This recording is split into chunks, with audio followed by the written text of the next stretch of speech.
में सेठ जी रहते थे, उनके 3 पुत्र थे लेकिन बेटी नहीं थी। उनके सदैव मन में यह रहता था कि एक बेटी होती तो कितना सुखी रहता मैं। तीनों बेटों का ब्याह हो गया, बहुएं घर आ गई, लेकिन बेटी नहीं है, इस बात से बड़े दुखी रहते थे। पत्नी भी चली गई। एक दिन एक संत मिले तो उनसे कहा कि महाराज सब कुछ है, सब सुख समृद्धि है, तीनों पुत्र अच्छा काम करते हैं, बहुएं भी अच्छी हैं, लेकिन मेरे बेटी नहीं है। तो संत ने भी उनसे यही कहा कि भगवान यदि किसी संबंध का अभाव देते हैं तो वो इसलिए देते हैं ताकि उस अभाव के स्थान पर तुम भगवान को स्थापित कर दो। यदि किसी के भाई नहीं है तो ठाकुर जी को भाई माने ना, किसी की बहन नहीं है तो श्री राधा रानी को बहन माने, किसी की मां नहीं है तो किशोरी जी को अपनी मां माने, किसी के पिता नहीं है तो ठाकुर जी को ही अपना पिता समझे। जिस भी संबंध का अभाव, और सबसे बड़ा अभाव तो मित्रता। इस संसार में मित्र नहीं होते हैं, सब कुटिल होते हैं, दिखाते हैं कि मित्र हैं लेकिन नहीं होते। अपने ठाकुर को अपना मित्र मानो, सखा मानो।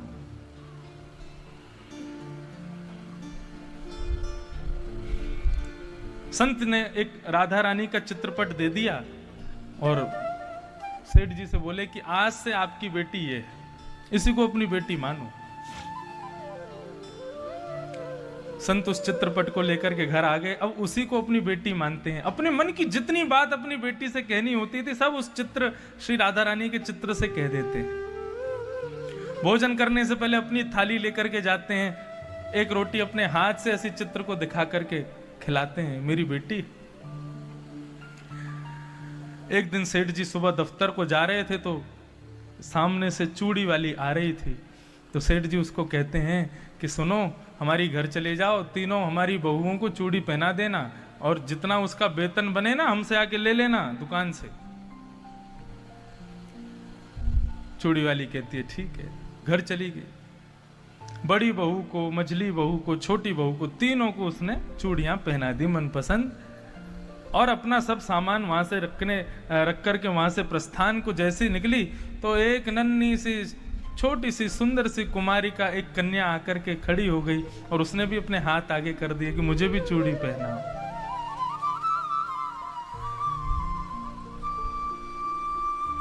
तब उस चूड़ी वाली ने सोचा कि इनके घर की कोई होगी, कोई बालिका आई होगी, पहना देती, और चूड़ी पहना करके वो चली गई।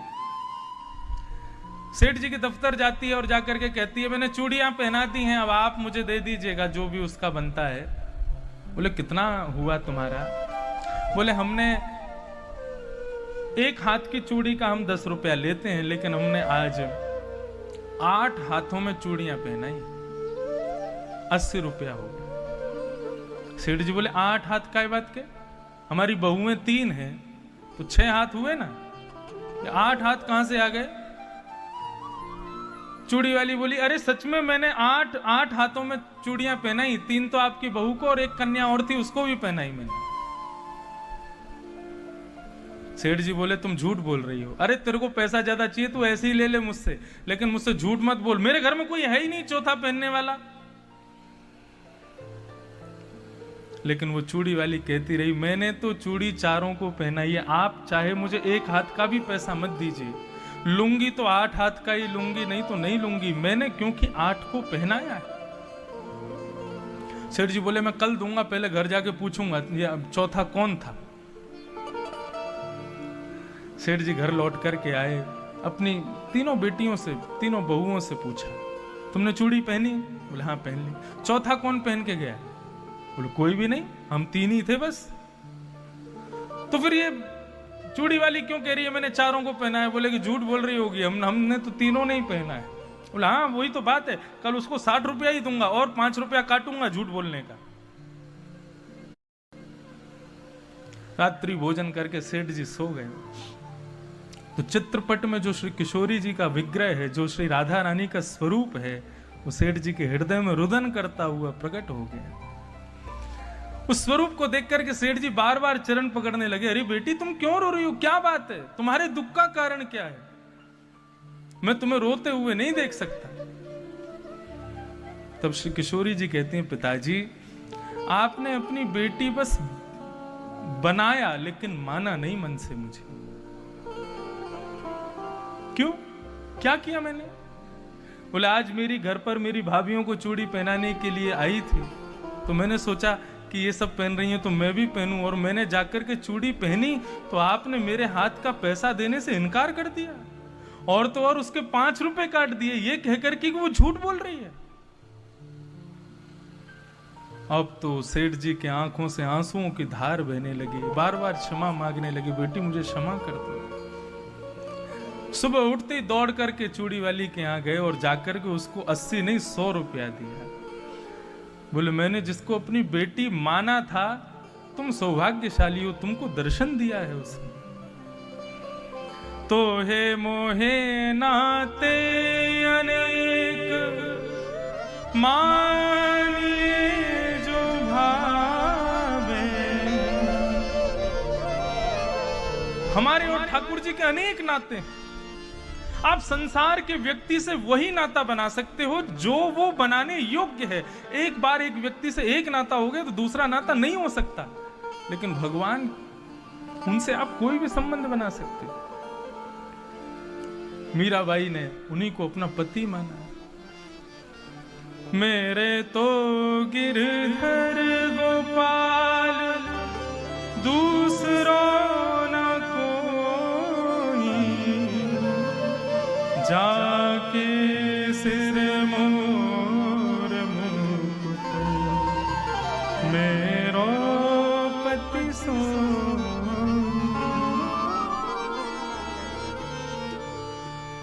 तो संबंध के भाव की जब स्थापना हो, भगवान को किसी भी स्थान पर आप विराजमान कर सकते हैं और वो सब स्थानों पर आपके लिए सहज भाव से विराजेंगे। वे संबंध ही चाहते हैं, उनसे संबंध जरूर। कल मैंने कहा ना, भगवान को भगवान मानना बंद कीजिए। इस बात को ज्यादा गलत तरीके से मत लीजिएगा। वे भगवान हैं, वे ईश्वर हैं, लेकिन अब मैं एक वक्ता हूं। सब लोग प्रणाम करते हैं, हाथ जोड़ते हैं, लेकिन मेरी मां, वो मुझे प्रणाम करेगी? वो कभी मेरे को जोड़ के हाथ जोड़ेगी मुझे देख के? कभी नहीं। क्यों? मैं भले ही एक कथा वक्ता हूं, सब प्रणाम करते हैं, लेकिन मेरी मां कभी नहीं कर सकती। क्यों? उसके लिए भले ही मैं कथा सुना रहा हूं, एक अच्छा वक्ता हूं, लेकिन उसके लिए सदैव मैं पुत्र ही रहूंगा। ठीक उसी प्रकार भगवान जगत के लिए है, ये बात तो आप हृदय में रखो कि ये जो मेरे मित्र हैं, जो मेरे सखा हैं, जो मेरे पुत्र हैं, जो मेरे अपने हैं, ये संसार के लिए तो ईश्वर हैं, लेकिन मेरे लिए नहीं है, मेरे लिए ही वो। क्योंकि यदि आपने पूर्ण रूपेण ये बात मान ली कि ये भगवान हैं ही नहीं, तो दोष आ जाएगा। और भगवत सेवा में दोष नहीं आना चाहिए। वो ईश्वर तो है, लेकिन मेरे लिए कौन है, ये बात आप खोजिए। मेरे लिए इनका संबंध क्या है, वो जानना जरूरी है।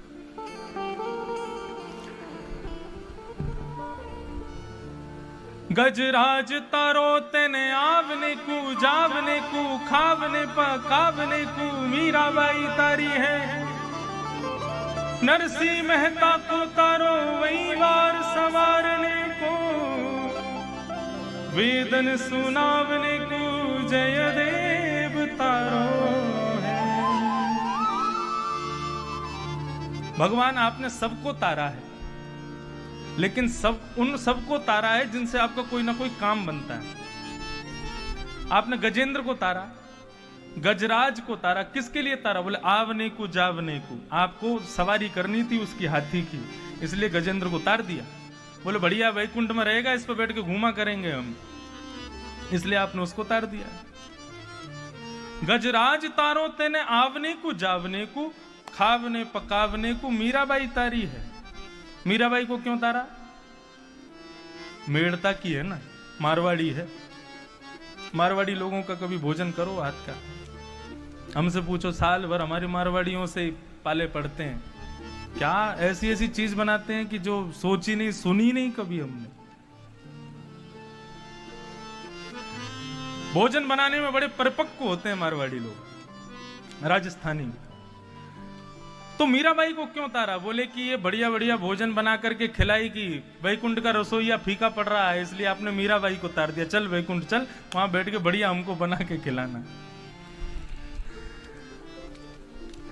गजराज तारो तेने आवने को जावने को, खावने पकावने को मीराबाई तारी है।